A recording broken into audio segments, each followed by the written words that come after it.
Hello, everyone, and thank you for joining us for the September 2004 Virtual Publisher Tips and Tricks Training webinar. Today, we're going to talk about a few new items that we've added recently. There are an editorial details view, both a list view as well as some additional features when you actually drill down and look at editorials. We'll talk about some new and some reconfigured editorial approval types. We'll show you some work we've done with viewing page revisions. We hope you'll find that useful. And the last item is not new, but we've recently tweaked some things with that, and that's the Folio labels. And we hope to be able to explain that better. That's one that comes up in support fairly often. Little housekeeping, there's a zoom button in the upper left of the screen if you'd like to expand this to see your full screen. If you have questions, please, you can type those in your GoToWebinar client, and we'll address those all at the end. If you have any questions or problems, you feel free to ask, and we'll address those as we can at the end. So without further ado, let's get started on our demo.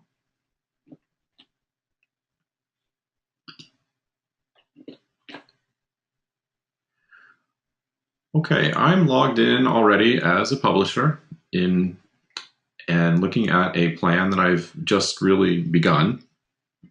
And this is the view that you might typically be used to with your general layout. It shows your thumbnails, your signature information.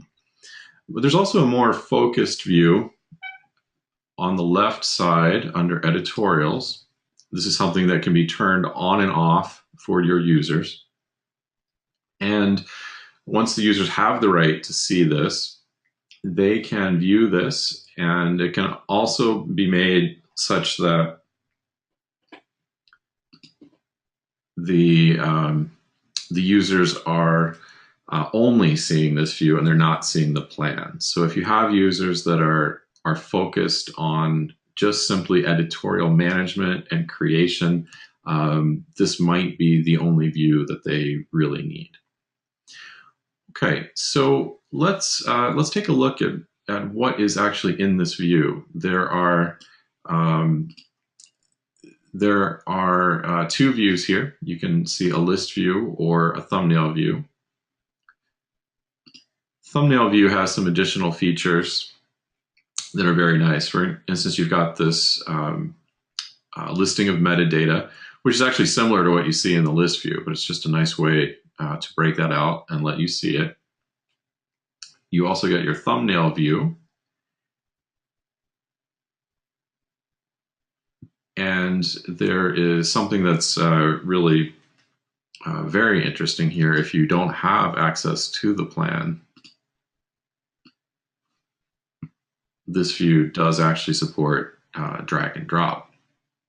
So without being in the plan, you can fully upload previews or PDF files. Typically, you might be uploading JPEG previews here.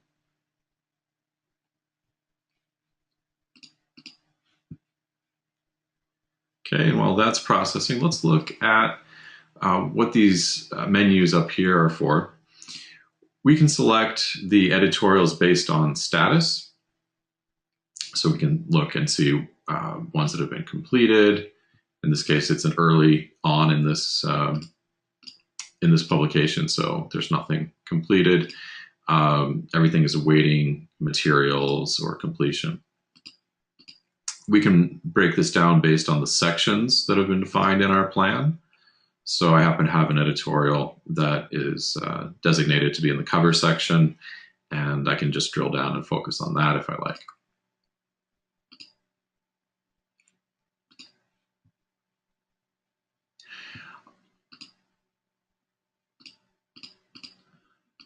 Okay. Another option here that is a filter is assigned to me. And in this case, this one editorial has been assigned to my user, so I can focus on just the task at hand for me. The actions, there are a range of things here. You can add an editorial right from here.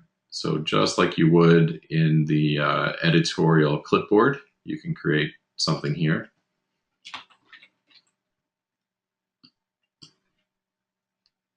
And it's the exact same form. It's just what you're used to. It's just another way to get to that. Okay, you can see that right here. You can also see that my file uploaded. There it is right there. So again, it's a nice, easy way to really focus on your content and not to worry about layout so much and the signatures and things like that. Here we're focused solely on editorial.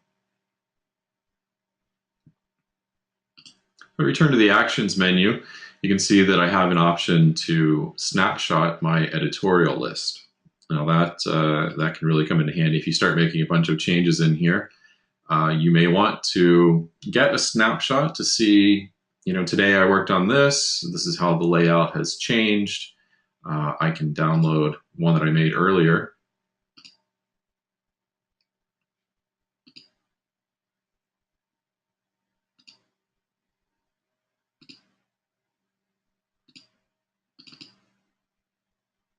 And there's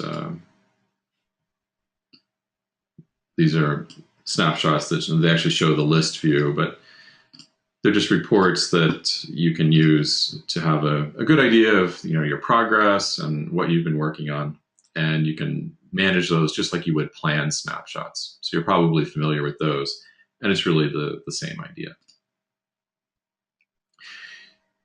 That brings up list view.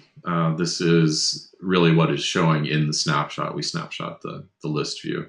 So just like other list views in our application, we have the ability to control what fields you see here. So right now I'm showing all my fields, and that may not be what I want. So I can create my own custom view. I created one earlier. And you can see that it got rid of some of the fields that were there at the end because they weren't important to me. Word count, art cost, such things. If I want to customize those, it works just like all the other list views in our application. I can edit an existing one. So for instance, if I wanted to see my word count, I just unhide that there. And if I'd rather move that up somewhere, let's move it up to just behind assigned to, let's maybe hide another field. And there is, let's switch to my September demo. And there we are, the word count is behind the assigned to, and we drop that other field. So it's an easy way to manage that. And if you want to download that view, there's a download view. Again, it's only in the list view where it appears, but that is it's just a CSV file, which you can then open in Excel. Okay, so nice quick report idea for you. And again, that if you haven't seen that feature before in our other list views in the application, this applies to Send My Ad as well. Most of our list views now contain that ability to customize and sort your fields however you want, as well as to download a quick ad hoc report. Okay, let's switch back to thumbnail view. And the actions have another item that you may find very useful, and that's to lock the coverage. And you can do that for one or more editorials. Just select the ones that you want there in the list, and it will now show you that the coverage is locked, and it will tell you how much the coverage is. So that just simply prevents a user from going into your editorial and adjusting the coverage. So you're saying that, I've decided this story is going to be a set length, and I don't want that adjusted at all. Again, that can easily, one or more selected here, that can be unlocked. And now it can be edited if you wish. Okay. All right, there are the ability to remove editorials. Again, that applies to one or more. You can select more if you wish.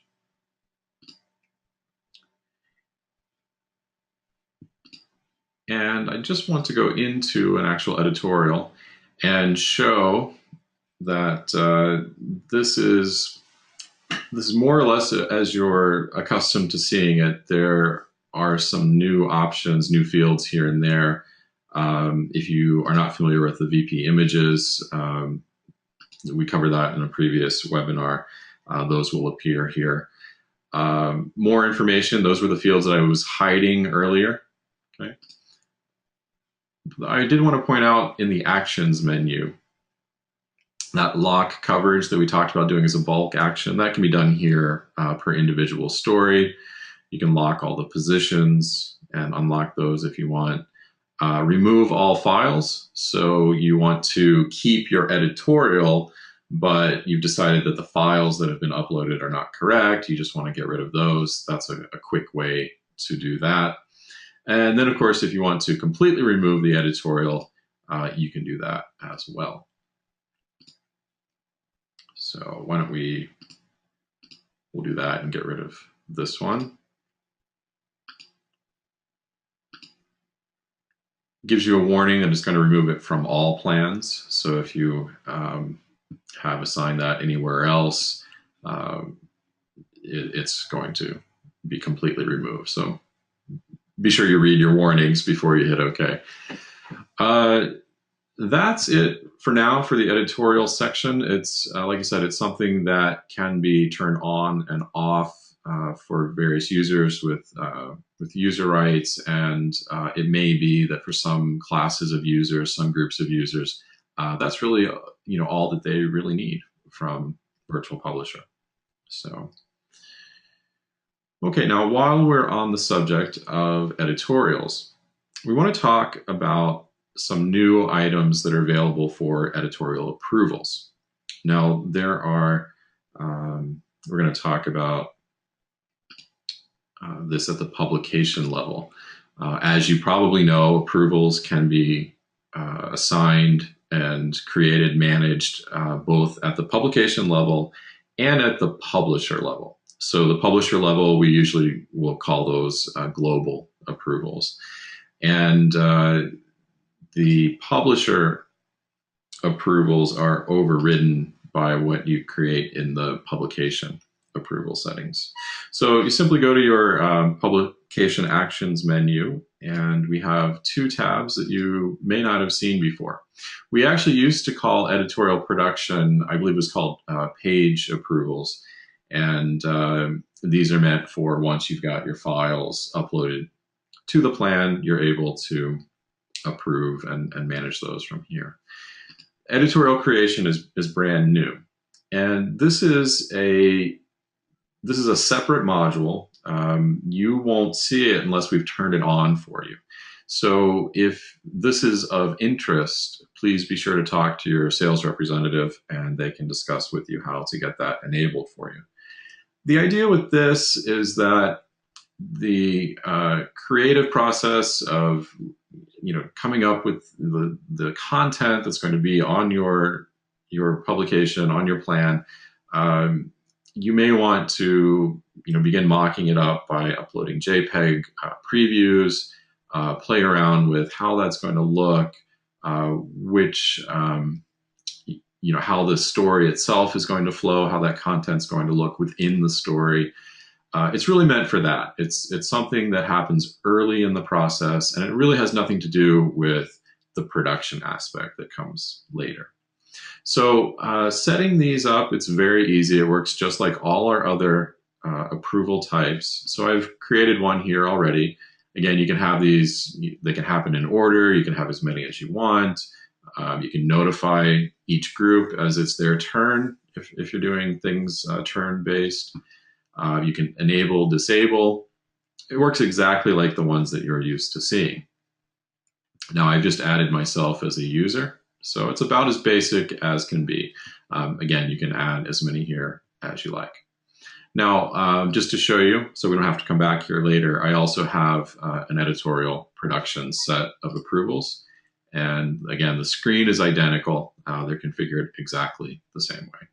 So, okay, let's show how they're used. Let's come back to our plan.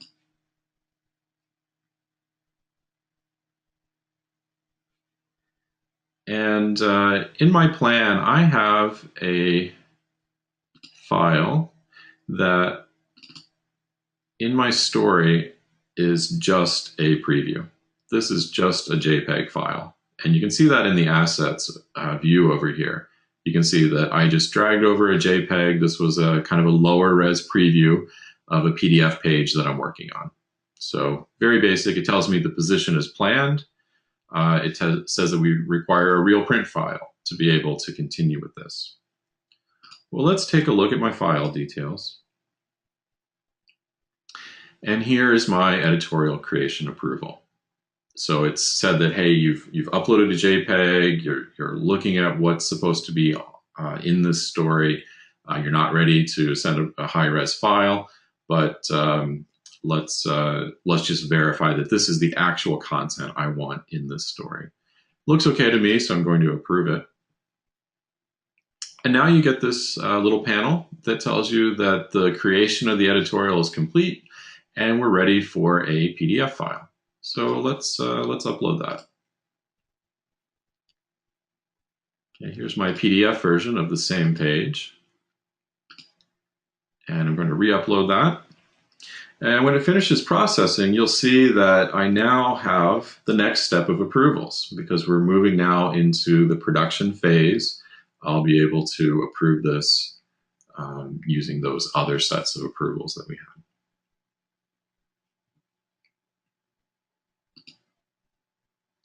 Let's come back and look at the plan for a moment. You can see that it's processing here. Again, this is considered a revision because we've already had our original file was that JPEG.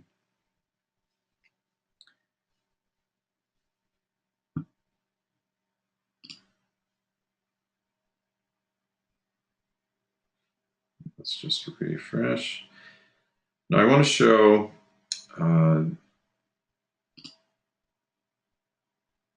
in our editorial view,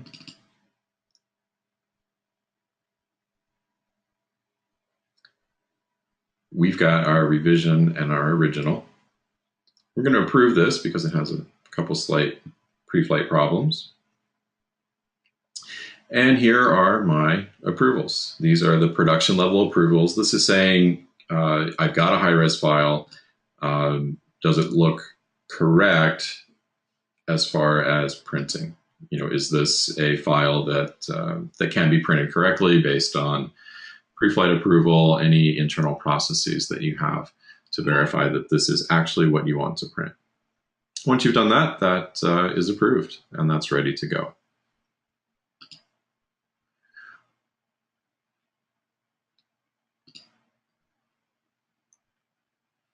All right.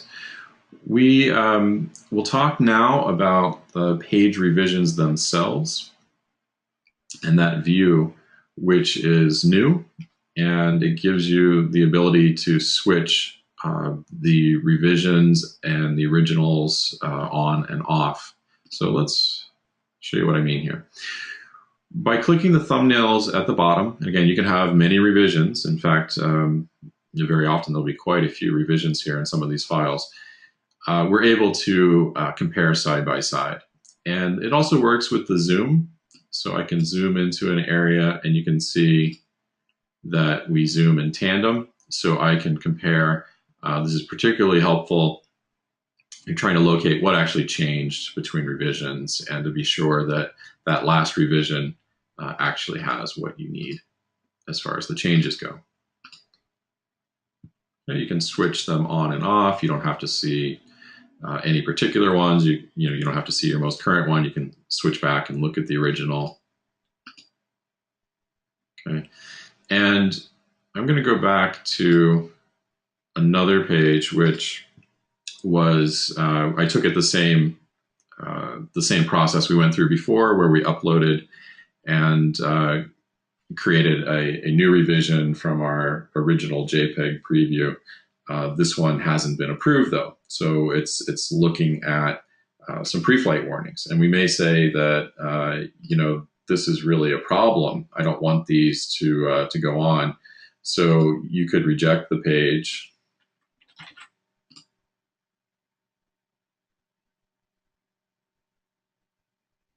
Okay, and you can also, there's a new option here called remove revision.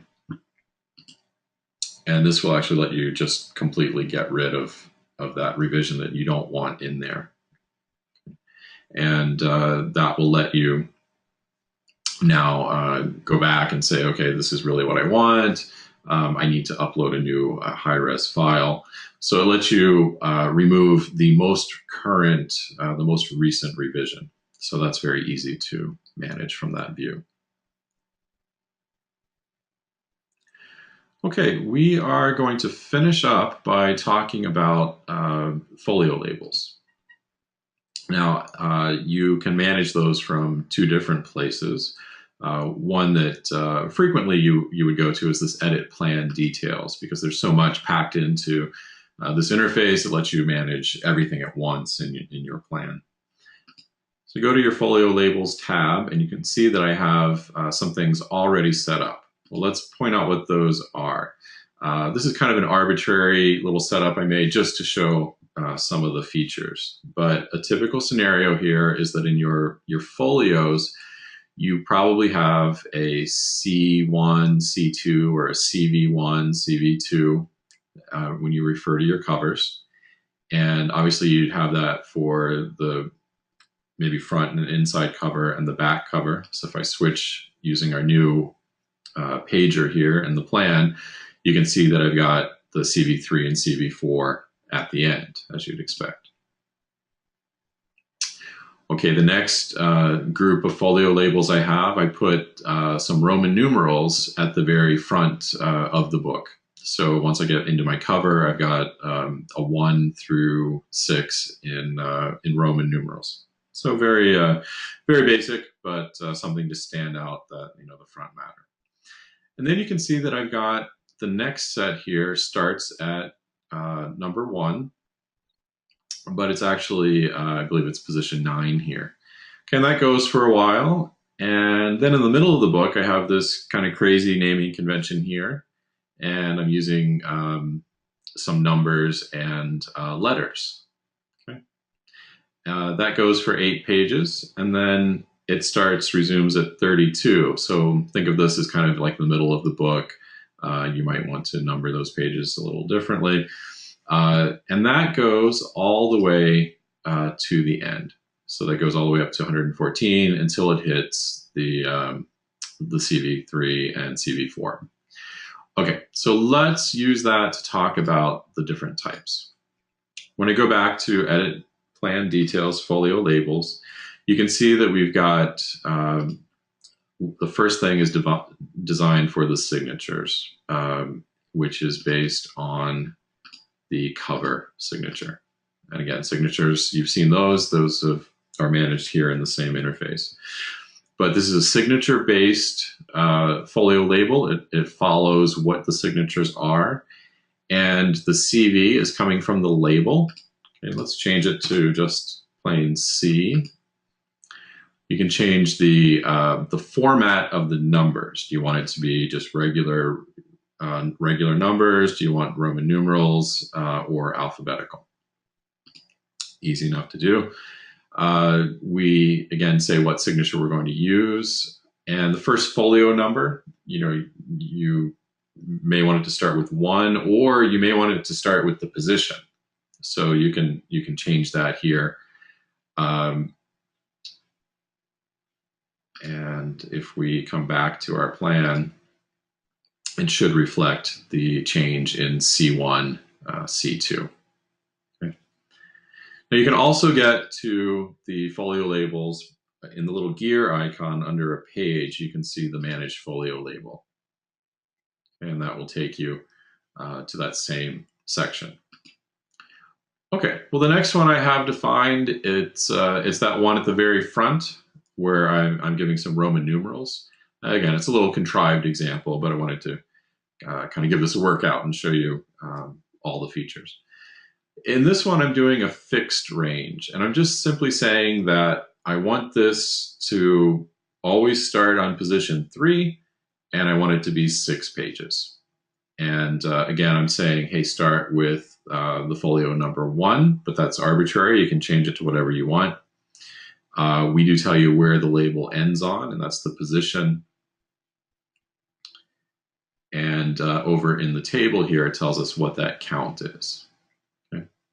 Now, fixed ranges are not very flexible. If you start to change the size of your book, fixed ranges may get you into trouble. So it's good to be careful with those. Be sure you have a really good use case for those. The more typical one that you would probably see would be autofill. And we have 2 types of autofill now. These are all unlabeled and to the next label. And so right now, this one is set to all unlabeled. This was the folio set I showed you that went up into that kind of the insert area, and then it filled out the back of the book up to the cover. So it's doing exactly what it says. Anything else that's not labeled based on your other types of folio labels, signature, fixed range, whatever, anything that's blank, we're going to label it using the pattern that we describe. Well, let's change it to autofill to next label. And you'll see the difference here.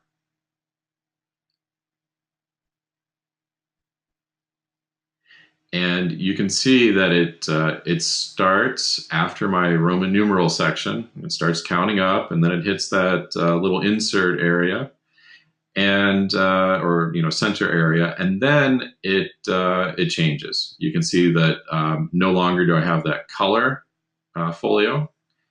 It's just plain white, no color there. And if I check the back, my numbers are different. So it only is going to go until it hits the next defined folio label. And that comes in very handy too, because then what you could do is you could have another folio label, and let's just call this back, and we can give it a dash, and we can tell it to start on position 49.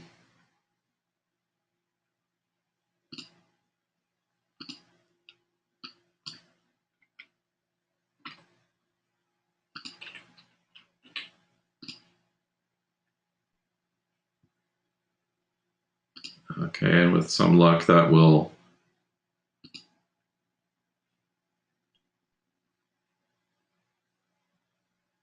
that should fill that gap in the back.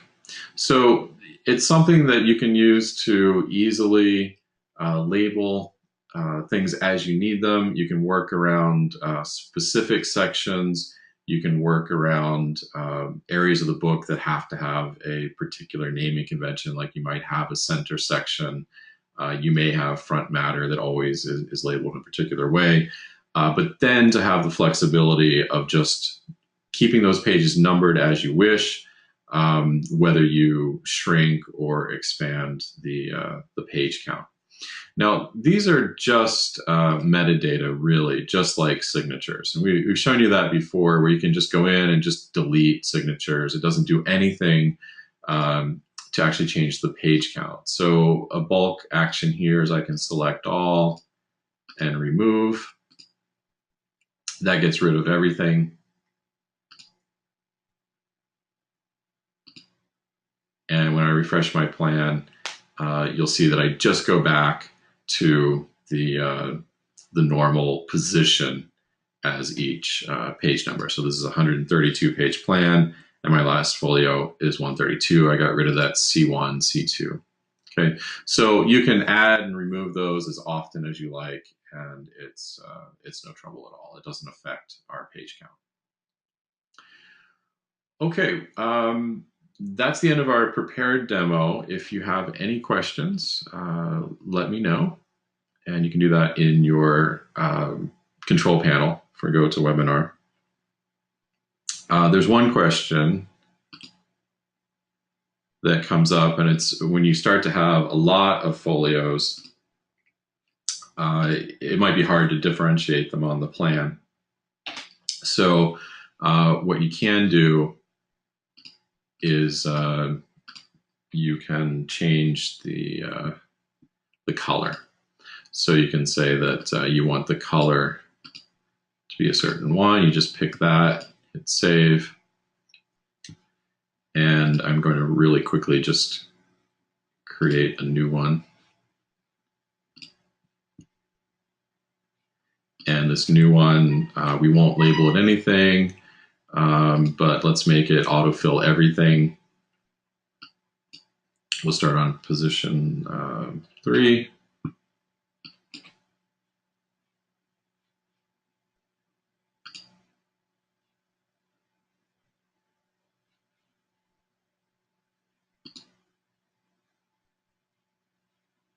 And, well, it should create our, oh, there we go. It was just a little slow. You can see that I've got my CV1 and CV2 in,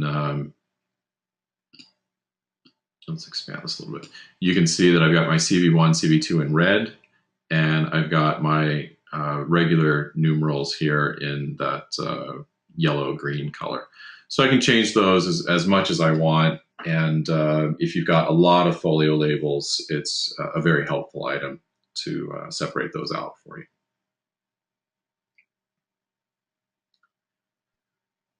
All right, that looks like it for questions. So I'd like to thank you for joining us today. And we do these every month. We'd love to have topic suggestions from you. We try and highlight new features or little used features or more complicated features. If there's something in particular that you'd like to see, please let someone in support or your sales representative know, and we will try to address those in October. Thank you very much for joining us. Goodbye.